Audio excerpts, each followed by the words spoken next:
I thought the happiest day of my life would be the day I got pinned as a nurse, until I realized not a single person from my family showed up. My parents and brother stayed home for a barbecue instead. Then, as I stood on stage, my phone buzzed with a text from Mom. "Come home right now." Followed by 25 missed calls. I'm Sandra Jones, 24 years old, and I have just completed the final chapter of my journey through nursing school at Johns Hopkins University School of Nursing. It should have been the proudest day of my life. The day when years of dedication, exhausting 12-hour clinical rotations, juggling part-time jobs from working at a coffee shop to assisting at a senior care facility finally culminated in something meaningful. But from the very beginning in my family, I was never the priority. I was more like background noise, always present but never heard, while all the attention, all the applause, and all the emotional investment of my parents were poured entirely into George, my younger brother. George is only 21, charismatic, creative, and has been chasing a music career for the past 3 years. With a few dozen listeners on Spotify, every song he uploaded or small gig he played drew endless enthusiasm from my parents. They eagerly bragged about him to relatives and neighbors. And me? I was always there like furniture, functional but never truly acknowledged. My academic achievements, my full scholarship, the honors I received for clinical excellence were met with nothing more than a distracted nod. Throughout my 4 years in nursing school, I supported myself almost entirely. My scholarship covered tuition, but to manage rent and expenses, I worked early mornings and late nights. There were shifts when I finished at 3 a.m., stumbled back to my studio apartment barely able to sleep, only to wake up at 6 a.m. for clinical rounds. Yet I never complained, never asked for help. I simply told myself that pinning ceremony day would make it all worthwhile, the moment when my parents and George would sit in the audience, beaming as I walked across the stage. I clung to that vision for years, consoling myself through every exhausting night. That day finally came. I woke up in my tiny room, sunlight filtering through the blinds.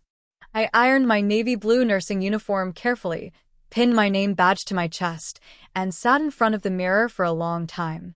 On my desk lay a copy of the invitation I had sent my parents weeks earlier. I had called, texted, reminded them repeatedly. They promised. They said they would be there. I believed them the way a child believes in promises. But that morning, as I applied light makeup before heading to the ceremony hall, my phone buzzed. A new message in the family group chat from my mother.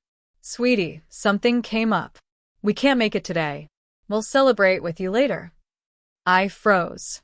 Moments later, George posted a photo on Instagram showing all 3 of them in the backyard around a grill, captioned, "Family Barbecue Day.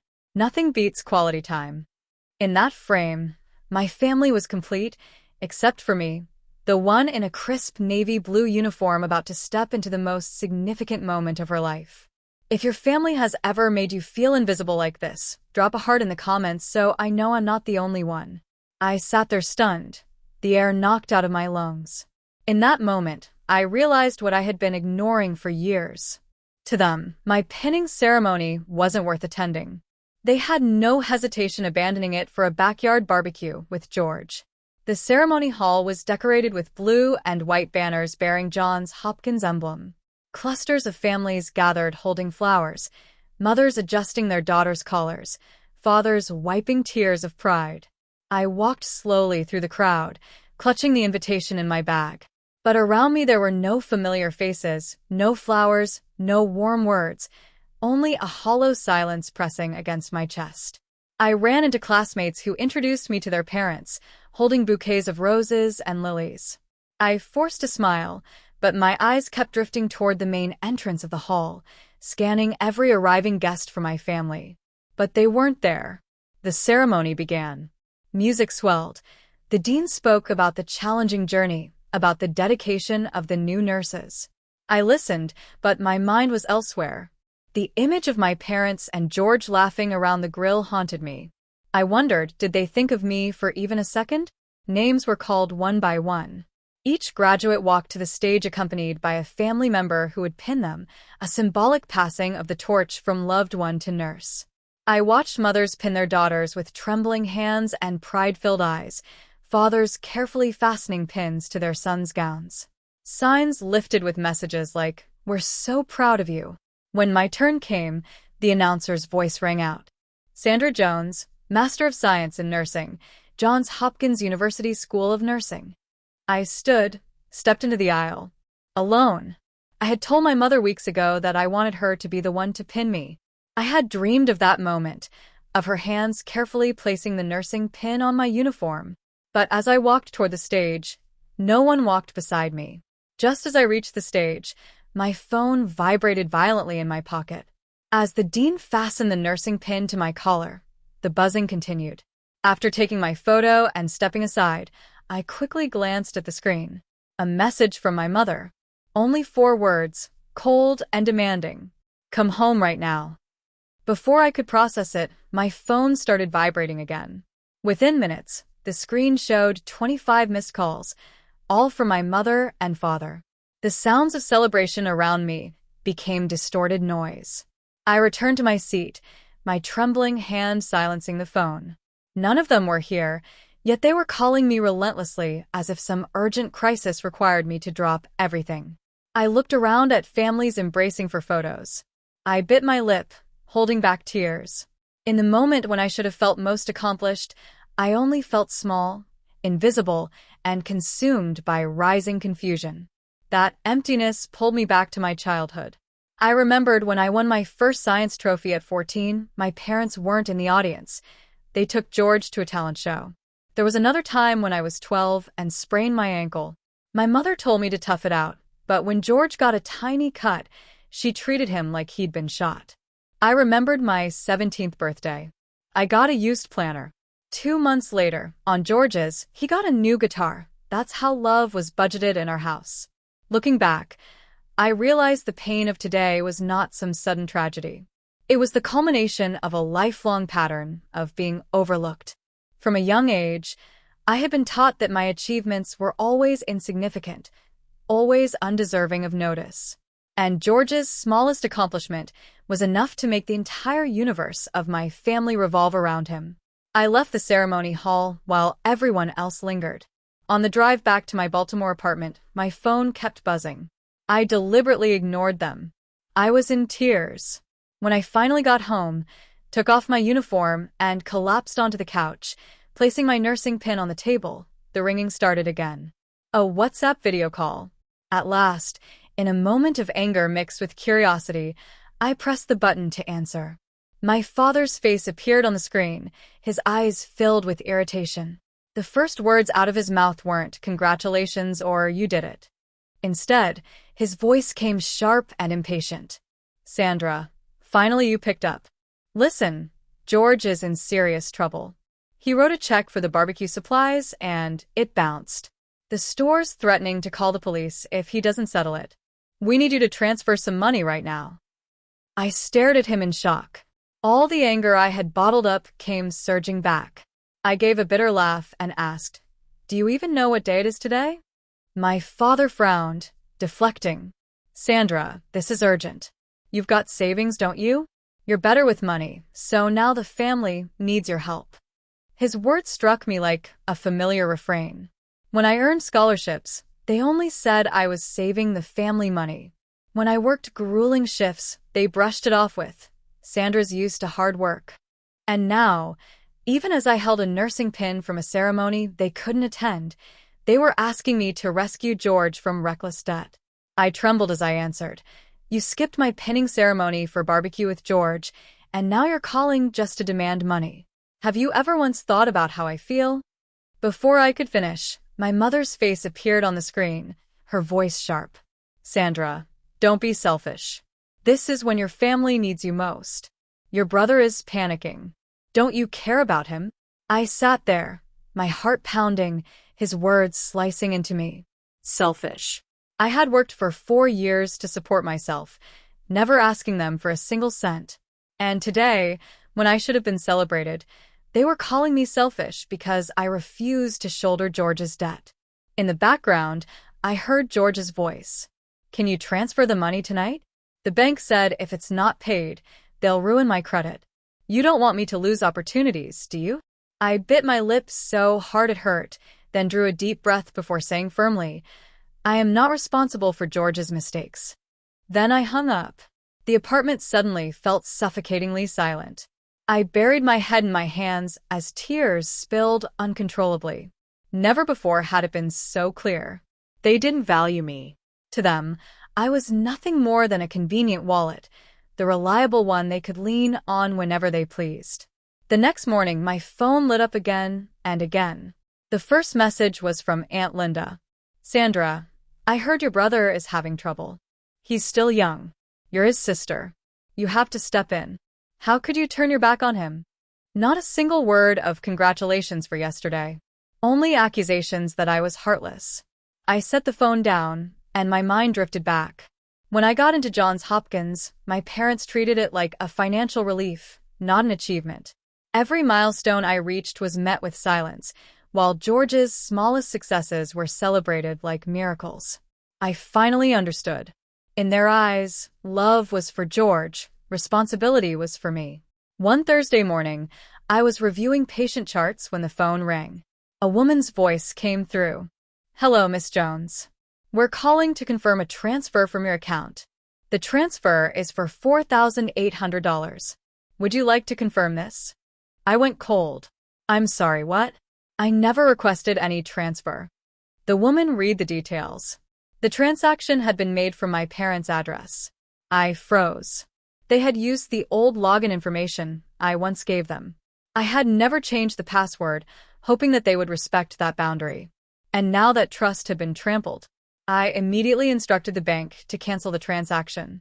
As I hung up, my entire body trembled with rage. They hadn't just abandoned me on the most important day of my life.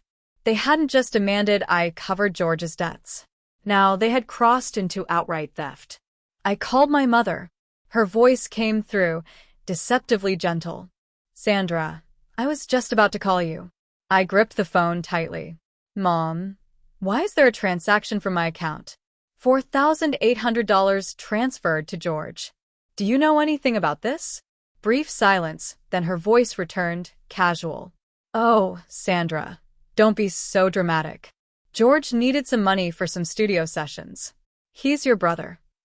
I went numb.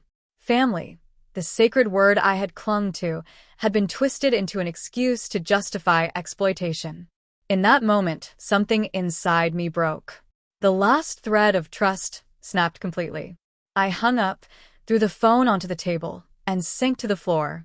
I realized that if I kept letting them into my life, this would never be the last time. They would keep taking my money, my effort, my peace, my dignity. The time had come to decide. Would I keep being the sacrificial shadow, or would I rise and claim my own life? The first thing I did the next morning was change every password. Bank accounts, emails, shopping apps, social media. I called the bank to activate two-factor authentication and moved every cent into a new account. For the first time in years, I felt truly in control.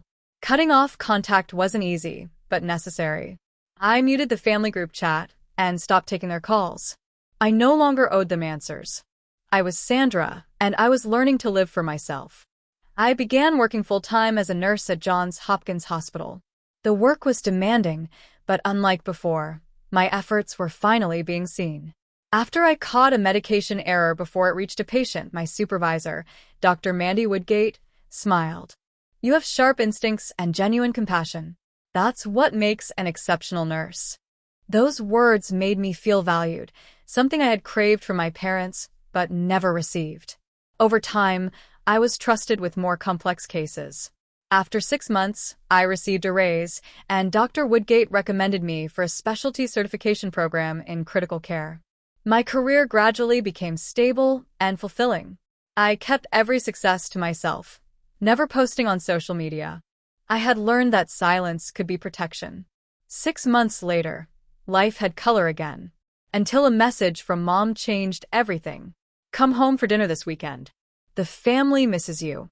The message was short, even gentle, but suspicion stirred. For 6 months, they had barely reached out. I sat staring at my phone, knowing this couldn't be just an innocent family meal. Still, I agreed, not because I believed them, but because I wanted to see what they were planning. That evening, I drove back to Silver Spring. The moment I stepped through the door, the atmosphere felt rehearsed. The living room lights were bright. The dining table set with theatrical elegance, yet there was no warmth. My father sat in his armchair like he was presiding over a business meeting. My mother wore a forced smile, and George sat upright, his eyes bright with something calculated. Dinner began with superficial small talk. No one asked how I was really doing. Every compliment circled only around George, his latest demo, his upcoming performance. When the main course was served, my father cleared his throat. Actually, tonight there's another special reason. We wanted to share an exciting opportunity. I set my fork down and sighed inwardly. Then George pulled out a glossy folder and smiled with rehearsed confidence. Sis, I'm about to launch my debut album. It's a major project with real commercial potential. If you invest as a financial partner, just $50,000 will secure you a significant stake in my music career. This is a golden opportunity for our family to succeed together. I leaned back, letting the silence hang. His words sounded like a memorized sales pitch. I glanced at my parents, their eyes filled with expectation edged with pressure. Instead of anger, I felt amusement. 6 months without a word, and now they staged a dinner to turn me into an unwilling investor. I nodded slowly. That does sound interesting, but let me ask you something. Did you tell other potential investors that you've never actually finished producing an album? That you've been working on the same 3 songs for 2 years? The room fell silent. George's face paled, his smile twisting. My father frowned. Sandra, how could you say that? I kept my tone steady. Because it's the truth, and anyone being asked for money deserves honesty. I reached into my bag and pulled out a folder with documentation of my work at Johns Hopkins, my certifications, letters of recognition. I placed it on the table. I'm not a naive student anymore. I know how to assess risk. And, most importantly, I know that the people sitting here once took money from me without permission. So I'm sorry, but I won't invest in anyone who's stolen from me. My mother's face drained of color. My father fell quiet. George flushed red, stammering, "You're being ridiculous." I stood calmly, adjusting my jacket. No, George. For the first time in my life, I'm being honest. I am no longer the emergency wallet. From now on, if you want success, you'll have to earn it yourself. I have my own life, and I won't trade it away. I turned and walked toward the door. For the first time in years, I left that house without guilt. 3 weeks later, I learned the truth. My parents had mortgaged the house to cover a production loan for George's album. Only there was no album, just parties, new clothes, and borrowed cars for his photo shoots. My parents had borrowed to fund a dream George never even started. Less than a month later, my mother called. Her voice was broken with sobs. Sandra, do you know what's happening? George wasted all the money we gave him, claiming it wasn't enough for his launch. She cried. Sandra, this is all your fault. If you'd helped him, maybe George wouldn't have failed. I couldn't believe my ears. I sat in silence, listening. When she paused, I answered with a steady voice. Even now, you're finding a way to blame me for his mistakes, Mom? On the other end, I heard my mother sniffle, then fall quiet. Perhaps she wanted to argue, but for the first time, she had no words. I hung up and sat motionless, staring out the window. The afternoon sun stretched across the buildings, and I felt something strange. My heart was weightless. I wasn't rejoicing in their downfall, but I also no longer bore crushing guilt. Have you ever been left behind by your family at the most important moment of your life? Share your experience in the comments so I know I'm not alone.